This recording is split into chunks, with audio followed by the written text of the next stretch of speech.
The Flyers are back at practice today in Voorhees after their loss in the Stadium Series game, while the trade rumors continue to swirl in anticipation of the March 8th trade deadline. I'm Charlie O'Connor with PHLY Sports, here with your Flyers post-practice updates. First update, though, is more of an injury update. Tyson Foerster was back at practice today in a non-contact yellow jersey. Only participated in about half the practice, but still a good sign that he is in the process of getting over his lower body injury.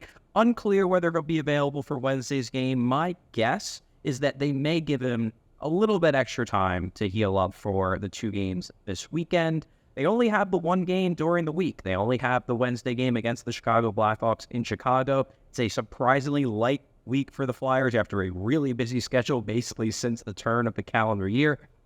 In my opinion, it might not necessarily behoove the Flyers to rush Tyson Foerster back, knowing they're going to need him for the stretch run. He's obviously a big part of this, especially in terms of his defensive prowess as a rookie. If you can give him an extra 4 or 5 days, maybe have him ready for the weekend, why not? It's not like Chicago, obviously, that great of a team. They are the worst team in the NHL standings, fewest points in the league.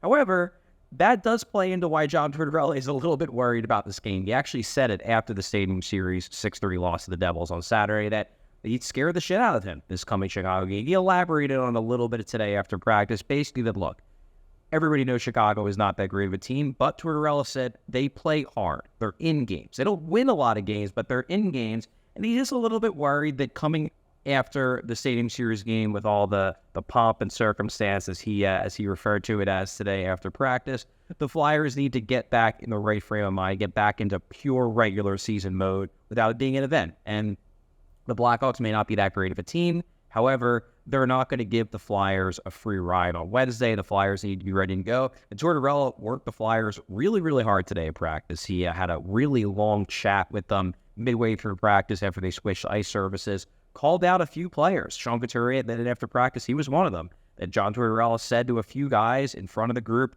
I need more from you. I haven't got enough from you the last few games. Couturier acknowledged he was one of them. So expect Sean Couturier to come out, I would hope, highly motivated to rise to the challenge of his coach today at practice. And slight lineup changes. Obviously, Foerster was in the first half of practice. He does not have a line. They ran lines later. He really wasn't involved in that. But we had some slight line adjustments.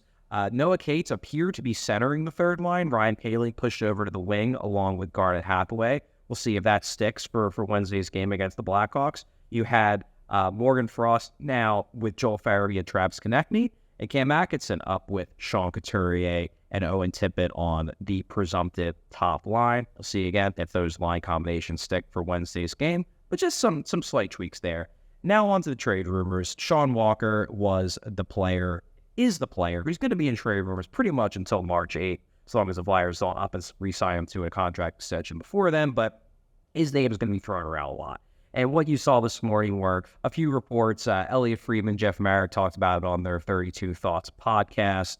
And then Anthony DeMarco of the Fourth Period also reported that some numbers have been thrown around. Look, I can confirm the Flyers did chat with Walker's representation. Cam Stewart is his direct agent. Kurt Overhart is the overarching manager of K&O, the agency that manages Sean Walker. They talked in Toronto. The organization, the agency's based in Toronto. So when the Flyers are up there for Thursday night's game, Danny Briere, Keith Jones chatted with the Walker representation. It wasn't a negotiation, though. They talked about the fact that, look, Walker's happy in Philly. The Flyers really like what they've seen from Sean Walker in the season. And I think in an ideal world, the Flyers would like to explore the idea of maybe re-signing Sean Walker. However, not like this was the start of hardcore negotiations.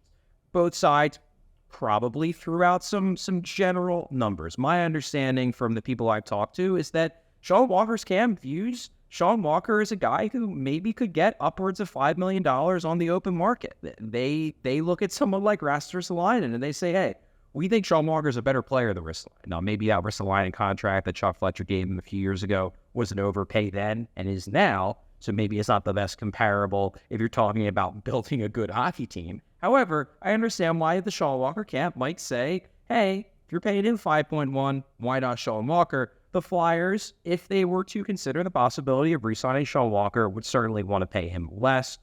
I believe both reports had them more on the low 4 range. That fits with what I've heard. However, just because numbers have been thrown around, this doesn't mean that the two sides are hard at work hammering out a contract.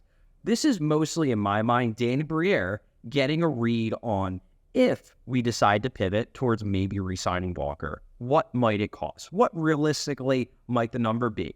Is this making some progress in terms of chatting? Sure, it is, but this was always going to happen. The Flyers would not be smart if they fully explore the trade market on Sean Walker without knowing how much it might cost for them to re-sign Sean Walker, because in my mind, the worst case scenario in this situation is they keep Sean Walker and they lose him for nothing at the trade deadline. To me, it's either you re-sign him and you make him part of your short-term future, or you trade him and you get future assets. You can't have a situation where you keep him as an owned rental. To me, it just doesn't make any sense for where the Flyers stand right now. I believe that's where the Flyers are looking at it as well. So you want to have an idea as to how much it might cost if you decide to pivot. However, it's really hard for me to envision a scenario where Sean Walker gets re-signed unless the Flyers have an idea that they're going to be able to move out more pieces, namely Rasmus Ristolainen at some point. Now, obviously, Ristolainen is injured. Might be tough to trade him before the deadline, but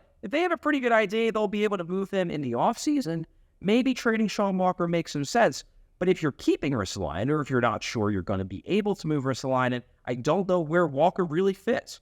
As you look at it right now, the right side of the Flyers depth chart, you obviously have Jamie Drysdale. He's a key part of this moving forward for the future. They believe Travis Sanheim is a right side defenseman. That's where he plays his best hockey. So he's number 2. Then you have Ristolainen locked up for $5.1 million for the next few years. Where does Sean Walker fit if Risto is here? I'm not sure. Then you have Oliver Bonk, who in the next couple of years probably will be pushing for a spot.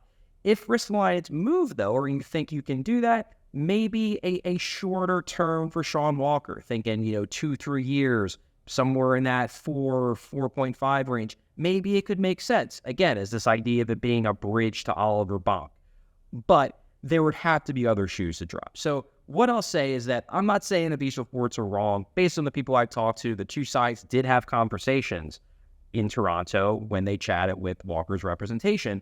But I don't think this is setting the stage for Walker to be re-signed immediately. These are the conversations that happen in the lead up to the deadline. This is Danny Briere, in my mind, gathering information, trying to have all of the data before he makes his final decision, which will also be influenced by what the offers actually are. See what those offers are as we get closer and closer to the March 8th deadline.